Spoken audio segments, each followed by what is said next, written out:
I just want to give a short introduction here to Wade Thomas. Wade Thomas is the founder and CEO of Aim to Win, which is a consultancy focused on bringing out the best in high-performing individuals, teams, and organizations.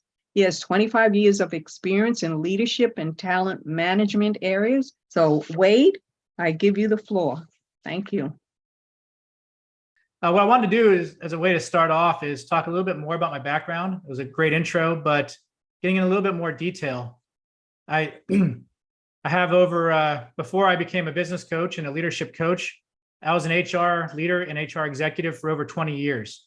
And during that time, my specialty was turning around organizations from a business standpoint, from a leadership standpoint, and from an employee standpoint. And I really drove these business results through the employee experience. So what I'm going to do today is give you the blueprint that I've followed for over 25 years. So with that, we'll kind of launch right into it. So a couple of numbers that really are kind of shocking to me, and I hope they get your attention as well. Employees who perceive their supervisor as subpar or hostile are 4 times more likely to leave. However, leaders who focus on their culture experience a 72% lower turnover rate. So really kind of gets to why you want to really work on that employee experience. So I'm going to jump into my methodology and my blueprint for this, and that is what I call a heart-based culture. You know, we're talking a lot about improved retention engagement today, but there's some other benefits of it as well. First of all, when you have a heart-based culture with compassion and empathy, you create trust in your workforce. You have a catalyst for innovation. People are more likely to share their ideas. You have a deeper customer connection. And finally, you have reduced stress in the workplace. And what all this does is it provides competitive advantage. So as I talk about creating a culture of compassion and empathy today, yes, it's a nice thing to do, but the other thing is it works. It will drive true bottom line results. So what is the heart-based culture? Well, it's based around 8 heart-based principles. And I'm going to go through these individually as we go on, but running through them really quick. First of all, it starts with creating an environment for individual success, making hard decisions, using influence over authority, not tolerating negative behavior, communicating with compassion and empathy, having an abundant mindset, using compassion over requirements, and finally, learning from others. So let's jump into it. So the first principle is creating an environment for individual success. And this is a big one, and we're going to spend some time on this. First of all, you start with actively seeking perspective. The idea here is you want to know what's going on with your employees. It's more than how are you doing? How are things at home? How are things going today? This is really diving deep and getting to understand what's going on. The second piece here is creating psychological safety. And if there's one thing you take away from this whole thing, this might be it. Having an environment of psychological safety is so big to creating a great employee experience. And, you know, I think back to many years ago, I was working for a CEO of a large company. And he told me, and in fact, he told everybody in a company, there are 2 motivators of human behavior, and that is fear and greed. And my goodness, you couldn't be so wrong. But that's what a lot of us have heard over the years. There's a lot of emphasis on fear-based leadership. Well, that doesn't really work. What you really need to be working on is creating that psychological safety, because when you do that, people are going to be more willing to collaborate, more willing to share their ideas, less afraid. So one of the big ways you do that is understand how you handle failure, because a lot of the fear comes from failure. And, you know, we hear a lot of talk about failing forward. You know, there's usually 2 schools of thoughts. You know, failure is this great thing that you learn from, or failure is something you should be punished for. And the reality is it's not that simple. It's really quite nuanced. There's 3 different types of failure that you need to be aware of. The first kind is, you know, what I call learning failure. And the idea here is this is failure to learn from. You went out, you experimented, you tried something, you took a risk, it didn't work. So the idea is you take lessons from that and you grow and you learn. The second type of failure is what I call circumstantial. You know, maybe you went out of business because COVID hit, or things that happened that were just beyond your control. That's a type of failure as well. And it's not something you're going to learn from, nor is it something that you really want to punish somebody for. It just is. The third one is preventable failure. And this is the failure that happens when you know it's not going to work, but you try it again and again and again, or you break a rule, a process, a law, things that you knew weren't going to work. And those are failures that, it's not a time to learn from. These are failures that you as leaders need to step up to and address because everybody's watching. And you need to handle these. So again, how you handle that failure is really a key to psychological safety. Third step is getting into trenches. Get down there, work with your folks, do as many of the jobs as you can, spend a day in their shoes, really understand them. Another part of individual success is helping people find meaning. And one of the things here is people need to understand and connect the dots that what they do has a bigger picture, has a bigger impact on society, the world, the company, whatever it might be. And I spent a lot of time in the home building industry. And the thing that we did to really help people find meaning is no matter what they were doing, whatever job they were doing, they were helping people build their house, build the place that they were, going to live their life. We're helping them build the American dream. Home building was kind of easy. There's another story that I learned long ago that I heard, and I think it's true. And that's Gillette razors. They had a department that was responsible for testing razor blades. Think about that job. Well, they had a slogan, and that was basically, "We bleed so that you don't have to." Great example of helping people find meaning and connecting those dots. The next thing a leader can do to create that environment for individual success is remove barriers. And oftentimes we think of barriers as being kind of physical things that get in the way. It could be, broken equipment. It could be long approval processes. It could be things like that. And I really think leaders should be working on that to resolve those. But there's other barriers at play here. And a lot of those barriers are inside the employee's head. Think about limiting beliefs and how they can really get in the way of the success of an employee. And a strong leader is going to be able to understand what is going on with an employee and help them get past their own barriers, their own limiting beliefs. Emphasizing growth. So this is kind of an interesting one because a lot of times when people hear compassion, we think, well, part of that must be, let's give them goals and things that are easily attainable. Well, that's not very compassionate, really. When you think about it, people grow by being stretched. Give them stretch targets, push them, help them grow. That's such a powerful tool to drive individual success. Providing encouragement and support. We all heard that a lot. You need to be intentional here. You need to make sure that you're thinking about it because it doesn't always come natural to us as leaders, right? And so you have to make time, plan out how you're going to give that encouragement and that support. And finally, the last one on here is understanding team dynamics. So as a leader, you need to know when to jump in and jump out of what's going on in your team. I worked with an executive once that was just great at this. When things were going good, he was nowhere to be found. He let the team get the wins, let the team get the credit. And it was so powerful. When things started going bad, guess where he was? He still was nowhere to be found because they needed to get through it. They needed to learn from the experience and overcome the difficulties. When things went really, really bad and it was going to be catastrophic to the company, then he came in. And this was so powerful. The team learned to really just develop and grow and handle things themselves, but they knew they had the backstop of the boss. That was one of the biggest, most powerful leadership lessons that I've seen. So moving on to principle number 2, this is making the hard decisions. A lot of times when we think about compassion, we think that means, we got to cut everybody a lot of slack and we got to be easy on people. But that doesn't mean you don't make the hard decisions. So, and a lot of times the hard decisions, they have some really hard impacts on people. People lose jobs. But think about it. Compassion comes in here in 2 different ways. The first way is you think the person that's not performing likes to not perform. Do you think they like to suck at their job? The answer is no.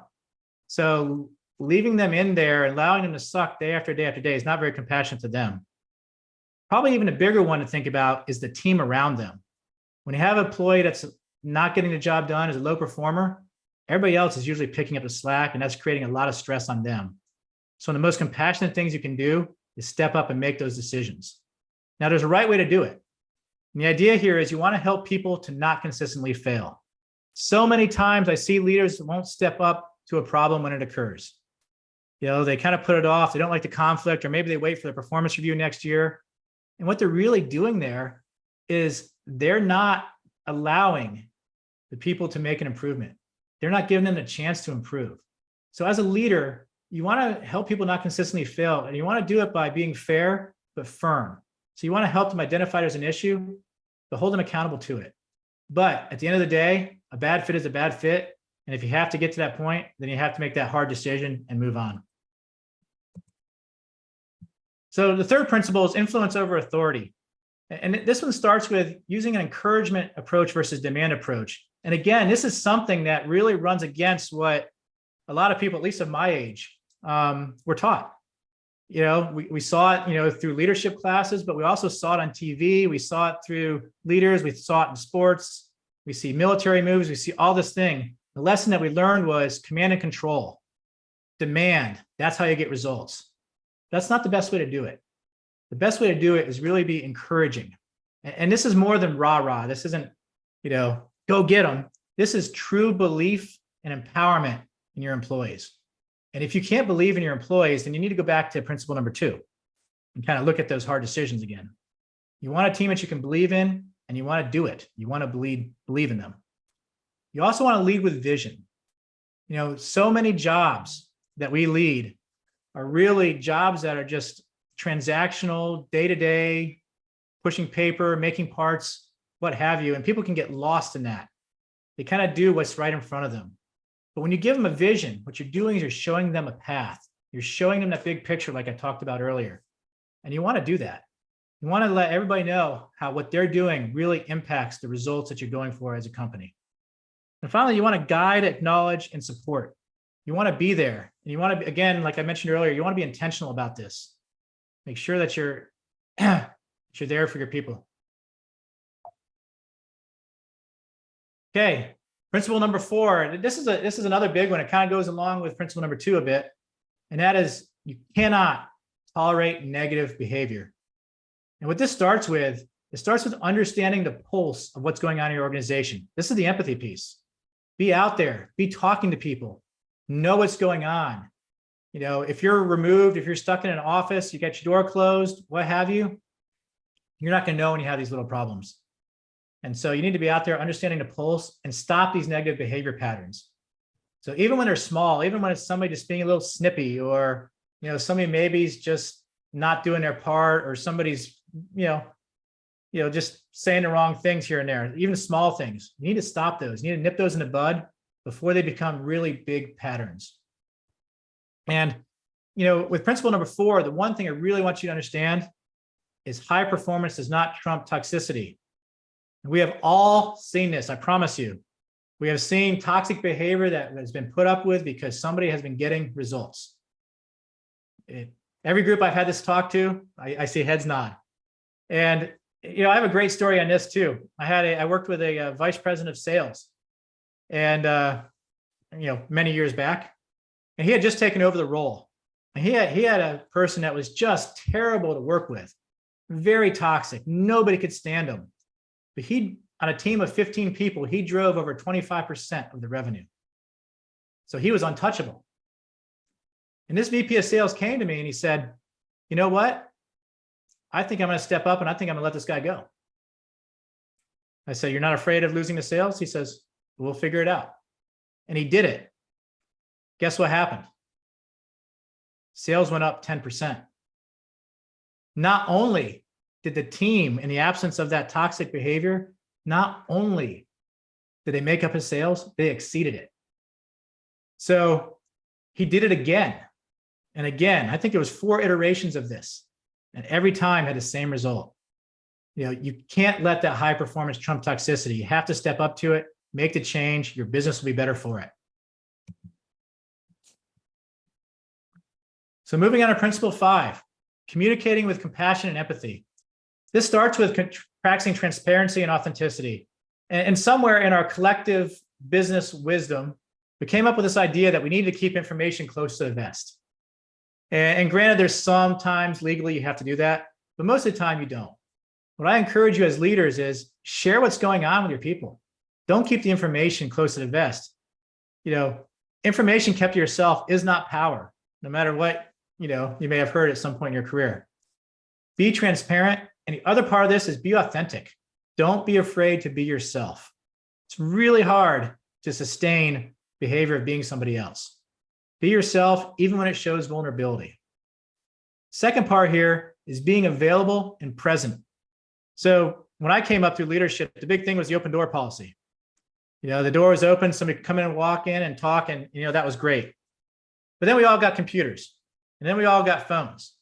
And so the open door policy became somebody comes and walks in, talks to me, I'm working on my computer, I'm on the phone, I'm distracted by so many different things. So being available and present in today's world means shutting the computer down, putting the phone down, and really being present in the moment with the person you're talking to. Be available for them, physically and emotionally. And finally, be thoughtful and intentional with your words. Everybody perceives words differently. And there's a lot of schools of thought on that, a lot of learning on the power of words, and it's real. People perceive things differently. You need to take the time and plan out what you are going to say, even if it's spur of the moment. You have to do it in a slight moment. Take that time, be intentional with what you are saying. Okay, principle number 6, having an abundant mindset.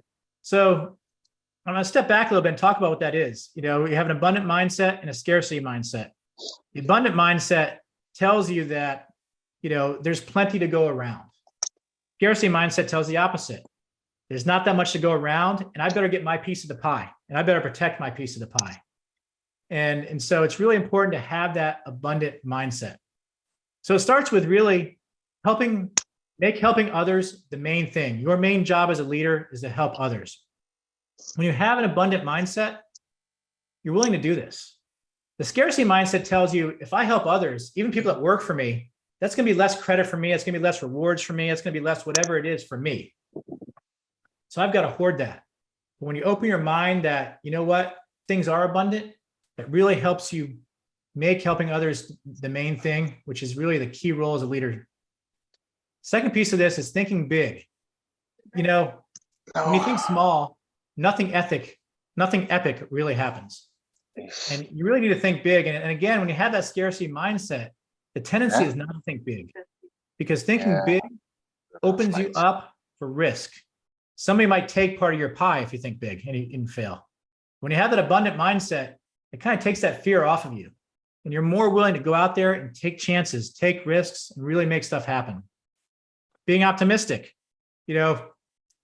Pessimism has such a hard impact in the workplace, and we all have seen it, right? If I ask for a show of hands, everybody raised their hands when they just had somebody that was just pessimistic and they just drained everybody. Be optimistic. Embracing change is something that also comes up with abundant mindset.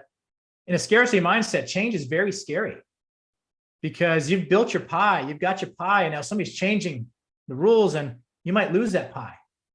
And when you have an abundant mindset, the idea there is, if we're doing a change, there must be a reason.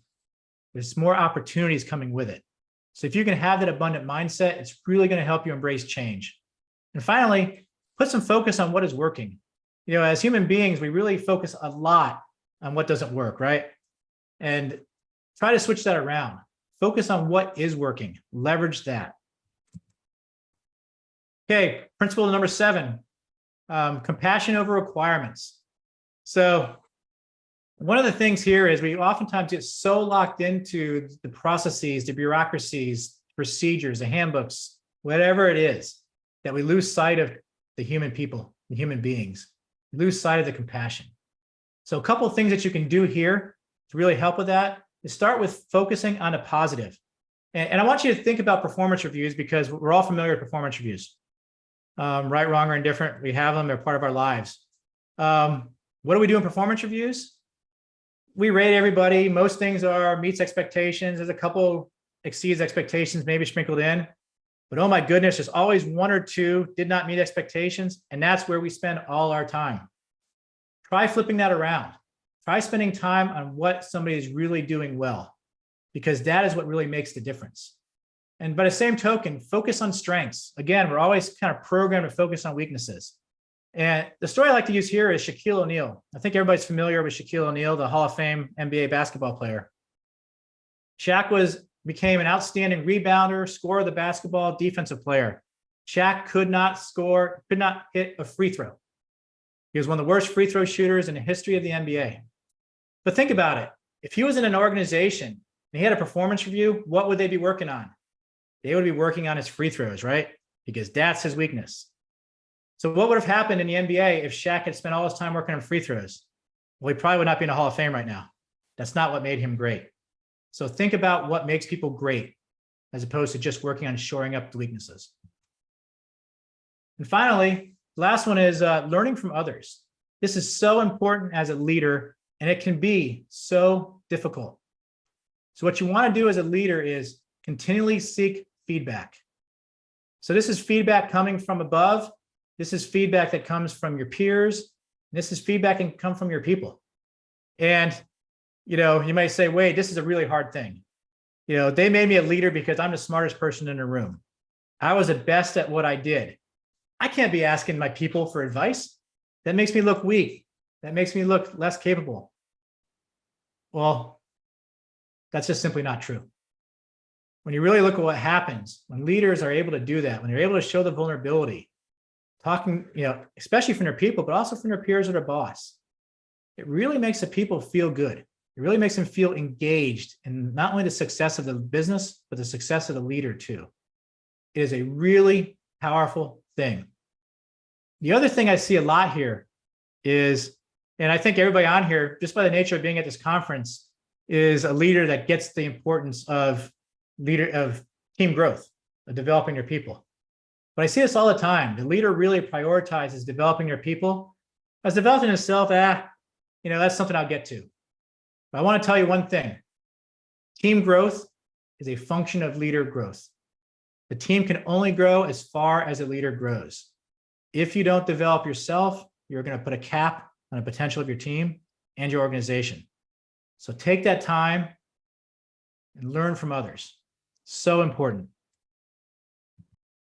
Click the like icon below and click subscribe if you would like to view more of my videos. Thank you.